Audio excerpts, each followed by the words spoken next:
Mainit-init na chismis. Gigil talaga mga netizens ukol kina Joshua at Bel Mariano. Talagang bagay na bagay raw sila. Ang lakas daw ng chemistry. Parang mas malakas pa daw sa Don Bell.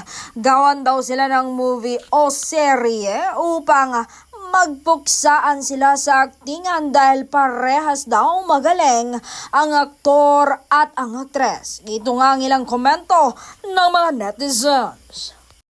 Hirit nga ng isa, bagay talaga yung dalawa. Ayon kay user 99, bagay din si Bella at Josh sa teleserye kasi pareho silang magaling. Ayon kay naman Luna, pinatanda si Joshua sa movie para di makita ang chemistry ng dalawa. Sorry guys, medyo bagay pero magkapatid sila, so wag na.